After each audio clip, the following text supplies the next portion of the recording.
back, everybody. You know, if Tony and Julia are together, what does that mean? Tony? It's Friday.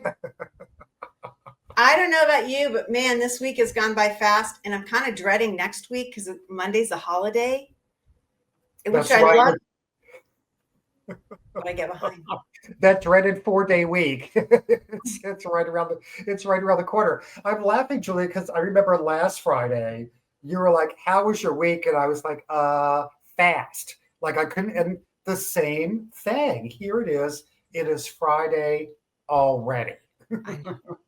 I know. It's just crazy, and I think that this is symptomatic of the nonprofit sector as we are in Q4, that push to the end of the year, the push to holiday giving. There's so much pressure on nonprofits, the sense of that if we don't crank it up, we're just toast for, Oh, there's so much. Yeah, there's so much riding on these last 3 months of the year for our fundraising professionals. So we feel you, we hear you, we see you, and know that everyone's going through it right now. And just thank you for being there.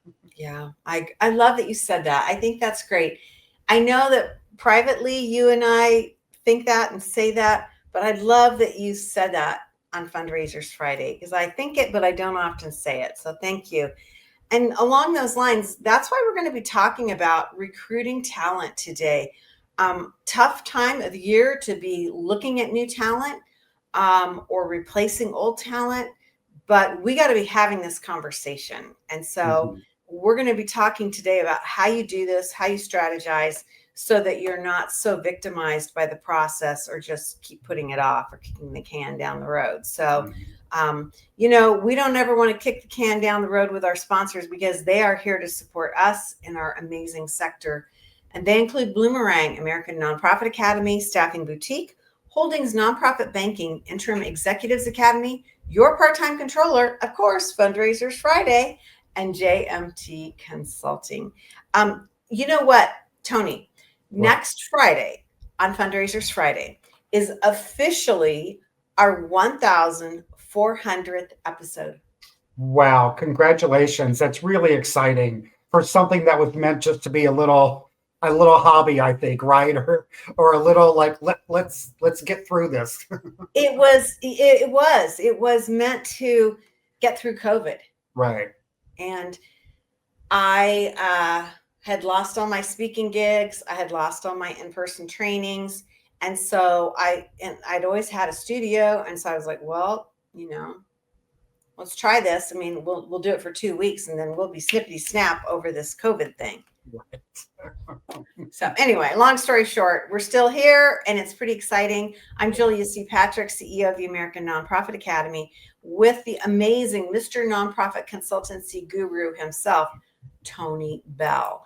Okay, Tony Beall, what's that in the background of your step and repeat? Oh, so this is an image of the book that you and I collaborated on over the summer, The Architecture of Fundraising. So again, really excited about it. But poor folks on my social media feeds, it's like, have you heard about the book? Have you seen the book? Guess what? We wrote a book. So, but I with know. the algorithms, I got to put it out there a lot, right, in order for folks to actually see it. But it is something, Julia, that I'm really proud of and honored that you trusted me to share the space with you in the book and to share the space with you every Friday. And it happens so organically, the book. It's not like you and I, we're sitting down having coffee, which I wish we could do more often, you being where you are and me being where I am. Um, or that we had some virtual, fireside chat about what we wanted to do next. It Right. really happened organically, and I love that aspect of it. It Yeah. was not intentional in its creation Yeah. in terms of how it came about, but it Yeah. was intentional in its creation and the content. Yeah, and I think what's cool about this is like some people have asked me, "Oh, is this a new method?" And I'm like, "No, this is the beautiful thing about this book is that it's a holistic approach to all these different things.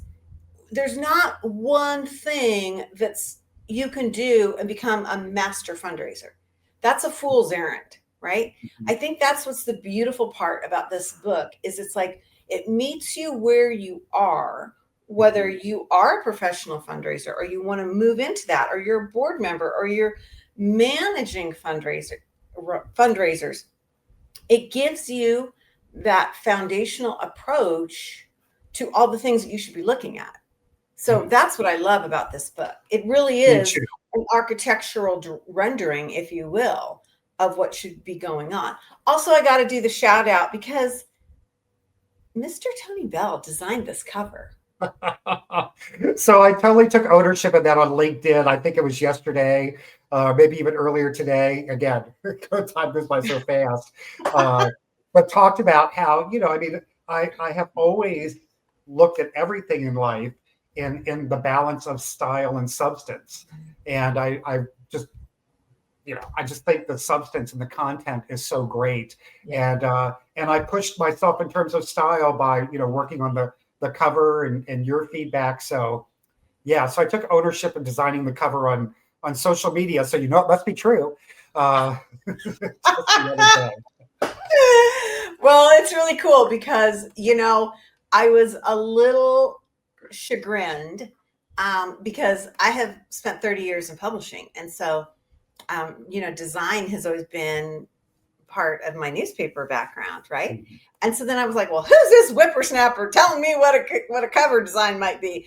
And then I looked at it and I was like, holy crap, it's really good. I told Kevin Pace, our executive producer, I'm like, this dude came up with like a really good cover. I might have to step aside and work with his artwork. And he was like, oh, Julia, do you think you can do that? I'm like, I'm going to have to. And I just love it. I just think it's great. It's part of my personal growth that I could actually let go of a design cover. Well, I mean that's part of what makes us who we are, Julia. We're lifelong learners, and that's what makes Fundraisers Friday so special. It's Yeah, part of lifelong learning. it is true. Well, let's get into it because Mhm. we were talking in the green room. You and I talk about this a lot. That the professional fundraising labor market is woefully inconsistent and it changes. Let's talk about this 19-month retention rate. I hate even making this slide and putting it up. It just makes me sick to my stomach. Well, as you've often said, this statistic, this piece of data comes from AFP and comes from the great work that they do and the research and data collecting that they do, that yes, 19-month is the average retention rate for a fundraising professional at a nonprofit organization. And again, reflecting on the green room, you were sharing with me how some folks were like, what? Yeah. Like that has to be wrong. Uh, but evidently not. I mean, the data is there to support it. So it's a fact, data driven. And so, one, we need to know that that's part of our reality. And Mhm. then, as leaders and board members, C suite in a nonprofit, what can you do to change that? Take a look at the turnstile at your organization, and are you at 19 months, or are you shorter, longer? What does that look like for your organization? But then what are the things that you can do in terms of culture to change that Mhm. and to make sure that you don't end up being part of this very scary statistic? Okay, so when you said that, I'm thinking like, okay, you're on the side of an organization that keeps churning and burning your development folks. And then you're like, oh man, okay, you got to look internal, you got to figure out why they're leaving and tackle that before you bring the next one in. What about going the other direction where you're like, okay, I've had the same development guy for 10 years. Is that, as we say in my family, que bueno or mal? Is it good or is it bad? I mean, is it like, should I be thinking, uh-oh, I need fresh meat? Do you see what I'm saying? It's kind of like you're so out of the norm. Is that good or bad? I don't know the answer to that. I'm just curious on your reflection. No, I think it's great, and yeah, I don't know that there's a good or bad response to that? When I hear that, what I always celebrate is someone's been in their role 10 years or more. So I mean that's wonderful. So chances are, they have great deep relationships with the community and the donors. So yeah, it just depends on the organization and the market and kind of what is the vision of the organization moving forward, and is the existing talent going to be able to support that? Yeah, I love it. Okay, so let's Good question. dig into this next aspect, because this is something I've learned from you. You've spoken about this quite a bit over the course of Fundraisers Friday on a lot of different levels. And that is crafting a job description first with compensation, expectations, benefits. And I've heard you talk about this with everything from your staff to your board members. I mean, really stepping back and not just filling that seat, but Yes. looking at what it is you want. Can you share with us what you see on this level? Yeah, and before I do, I want to be mindful of our audience. And so we may have some folks that work for larger organizations, larger institutions, that hear us talking about this and are seeing this slide that says craft job description first. And they're saying, well, duh, like, of course. Like, our HR department does that every day. But we also have folks that watch the show and listen to the podcast that are one-person shops and are just now at that point in their budget where they're ready to bring on more human resources to the organization. And so just being mindful of our different audiences, that some of them might be thinking, well, of course you do a job description first, but others may not think that, right? It's I need someone in here. I need someone now. You've got a nice smile and you seem cordial. Let's put you in the seat, right? I love that you said that. I think you're absolutely right. It's a human response too. Like, I got to get someone in here. Got to get them in now. But it is really important. And I'm glad you brought up board members, volunteers. Everyone needs a job description, or at least some type of role and responsibility document. So whatever you want to call it, you need to craft it. And there are many important reasons why. One is so that whoever wants to serve in that capacity has a full understanding of the expectation in terms of performance, deliverables, salary, because I'm an advocate of putting salary ranges in job postings and all of that. I'm a big advocate of that. So not only is it beneficial to whomever may want to serve in that capacity, but you as the leader, as you're crafting the job description, you are really helping to define what are the primary skill sets needed for this role. What are the core competencies that an individual needs to have in order to succeed in this capacity? And knowing those and defining those are really important as we continue this conversation about where do you find the talent? How do you recruit the talent? Where might they reside? And understanding the core competencies and the primary skill sets required are going to be key as you start to recruit. Yeah, I love that you said that, because I also think that when you talk to anybody that's in active, job inquiries, looking at changing or expanding, whatever in this search process, there's such a high degree of frustration because there's not that communication. And you can string somebody along, or you can feel like you've been strung along as a potential employee, only then to get down to the nuts and bolts of an offer. And you're like, are you kidding? I can't do this. Right. This is, for a myriad of reasons, oftentimes it's salary. I mean, it's like, we just wasted my time, your time in general. And it's such a frustration for everybody. So I agree. Coming up and setting this out first, man, it is so essential.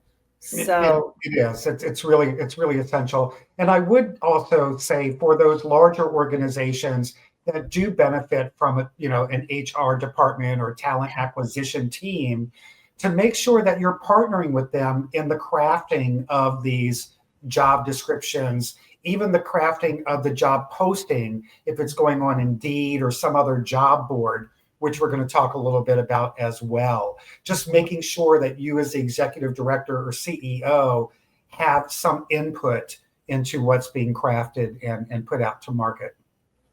I love that you said that. So let's jump into that and talk about specialized job boards. And there are a lot. They differ from region to region. We've listed some of these, such as the Chronicle of Philanthropy, of course, AFP, Association of Fundraising Professionals Global, they have one, but the local AFP chapters have them as well. I know you are incredibly active on the board of your local AFP chapter. Can you share what you see going on? I was going to bring that up. Thanks for mentioning that. So I'm the president-elect, so I'll be the president of our local Broward County chapter starting in 2026. I'm super honored to be serving in that capacity. We have been seeing, I also monitor the email for the chapter. So I've been seeing firsthand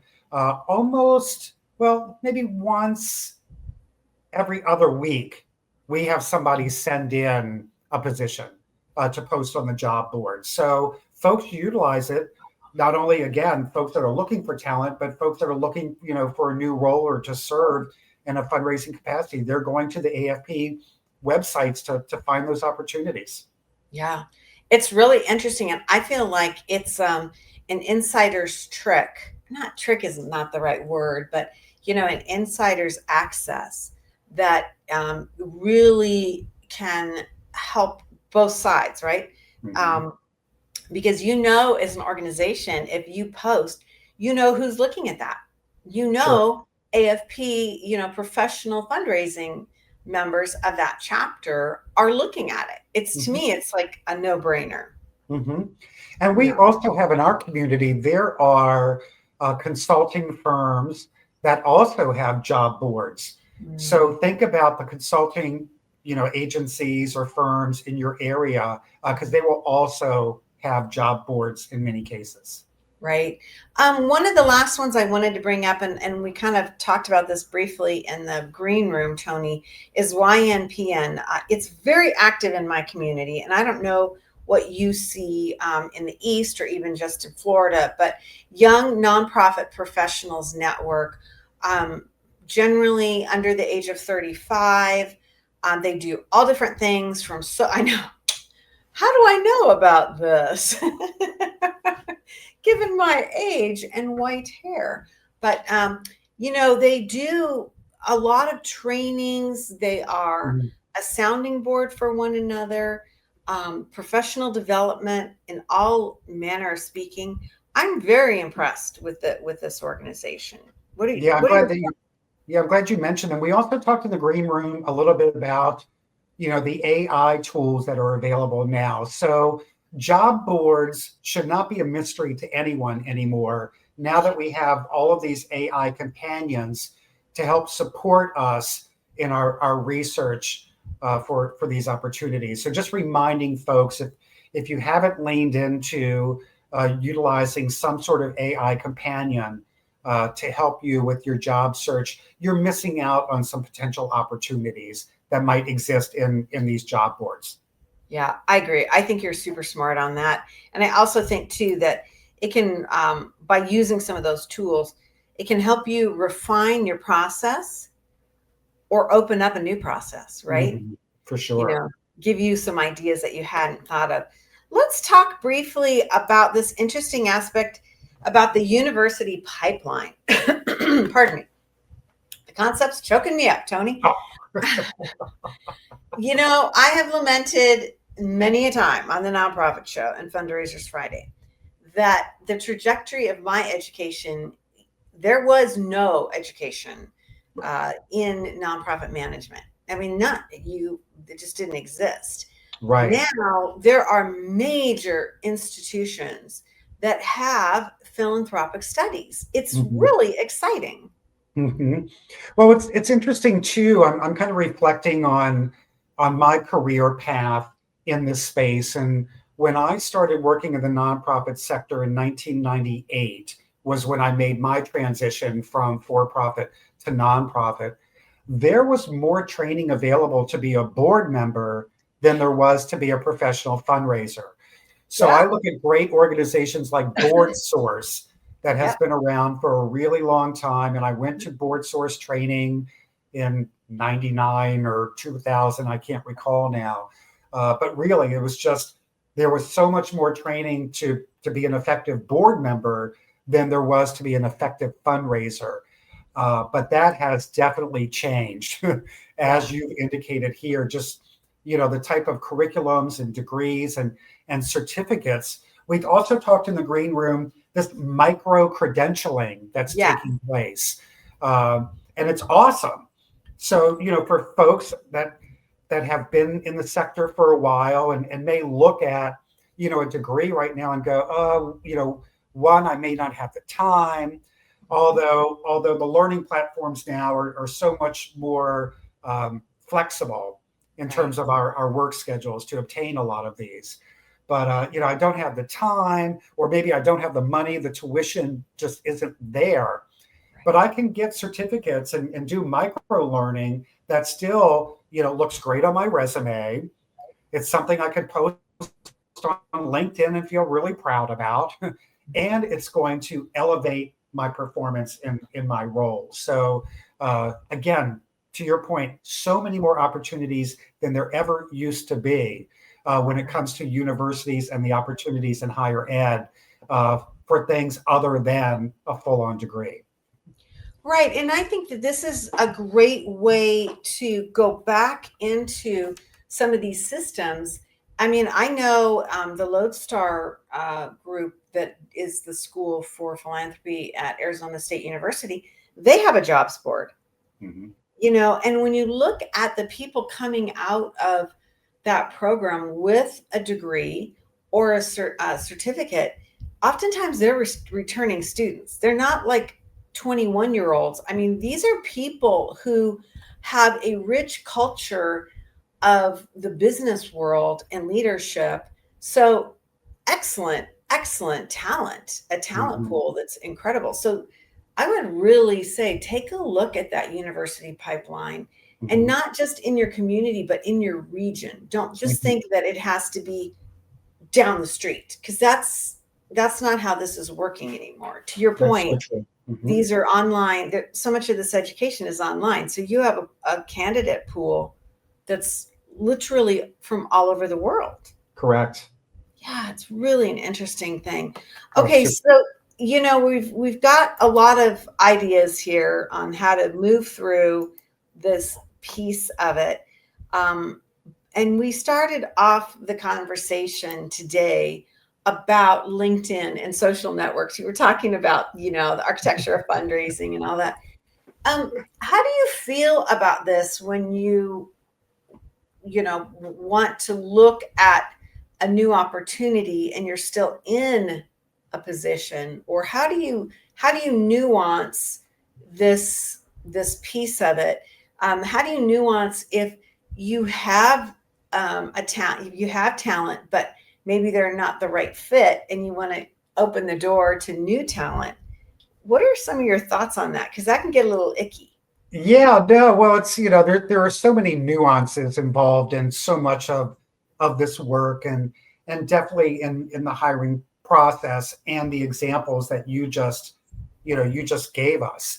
Uh, I know that on LinkedIn, and I'm not a LinkedIn expert, but I know that in LinkedIn there is a setting where you can make yourself available to recruiters without anyone else knowing that you're making yourself available for a new position.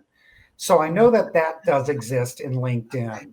Um, it Okay. doesn't announce to your entire network that you're open for work, but it Right. does allow recruiters to know that. So Mhm. that's one thing for folks that might want to explore the landscape. Also, take a look at search firms and see if there's a search firm that supports your area, and set up a meeting with a representative from the search firm and just kind of letting them know that you're looking to transition and what that might mean for you. But the social networks, LinkedIn is getting a little crowded. I mean, my own personal opinion. And I'm part of it. So, it's definitely calling the kettle black. There's just a lot of voices. There's a lot of noise on LinkedIn, in my humble opinion, right now. And it's hard to kind of navigate through a lot of it. But I will also say, when we talk about LinkedIn specifically, I'm a huge fan of LinkedIn Learning. So you can get badges and micro credentials through LinkedIn Learning, for any of your ongoing professional development. Mhm. Yeah, I love that you brought that up. I think that's really, really smart and incredibly wise. As we finish up our conversation, I'm thinking of my grandmothers, both my grandmother Patrick and my grandmother Johnson. And I've told the story before, but I can remember talking to them and complaining about the boys at Scottsdale High, that they were just like dopes and I needed to find a new boyfriend. And I remember independently, both of them said, well, you need to tell 3 people a week that you're looking for a new boyfriend. And I was like, wow, that's kind of desperate. But the message here is that if you hold these things inside, no one's going to know about them. So Yeah. you've got to amplify your desires and what you're looking for, and open yourself to opportunity. And I think this is like one of those things. It takes a little bravery, especially if maybe you're already in a situation, or maybe you've been let go, or maybe your organization is closed, or maybe you have a conflict. Maybe you haven't left in the best way, I guess is what I'm Sure. saying. Mm-hmm. I think that witnessing to other people that you're open to exploring some new things, ultimately, I think that could be a winner. Yeah, I think about my good friend Jen, who always says you have to be in it to win it. Yes. So I think that having these conversations, showing up in places where you need to be seen and heard, that's part of being in it to win it Yeah. mentality. You do need to be mindful of, like, the rumor mill, or the gossip chain. So be mindful of who you're sharing, Okay. especially, again, if you're currently employed, and maybe you're not dissatisfied, but you just want to see what else might be out there. I mean, we can't fault anyone for wanting to do better for themselves and their families, or whatever their situation might be. So, so have the conversations, but be mindful around the folks that you might be having the conversation with. Make sure there's a trust factor there, that they're a vault. I know in my community, it's pretty small, and a lot of people go to the same places for coffee and lunch and everything. It's the place where everyone does want to be seen. And it has not been uncommon to start a conversation with someone and then look around to make sure there wasn't someone sitting in the booth or table behind you, or my voice tends to carry. So again, just being mindful of who else is in the room when you're having some of these conversations. I love that you said that, because I think that's reality. And you do want to be mindful of that. And your reputation is everything, right? It's It the only is. thing that, you enter this world with and you leave with. And so, yeah, I think that's really, really important. Well, I always love these conversations. The Architecture of Fundraising is now available on Amazon, 1999. We'd love to know what you think about it. Sure, absolutely. Really, really filled with a lot of information. It's very digestible. It's something you can pick up, put down.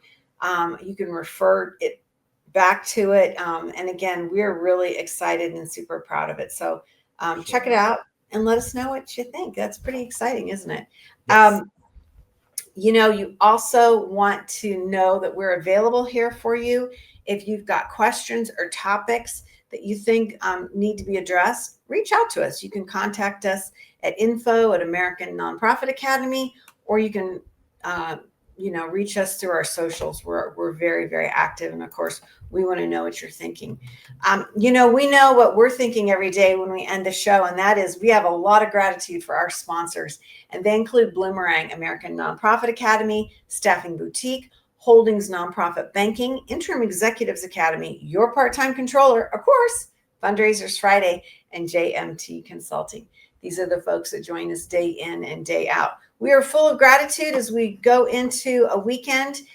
Tony, we like to end with this mantra, and it just is so important, especially at this time in our country. And the message goes like this: to stay well so you can do well. Thank you, Tony. Have a great weekend. You as well. Thank you.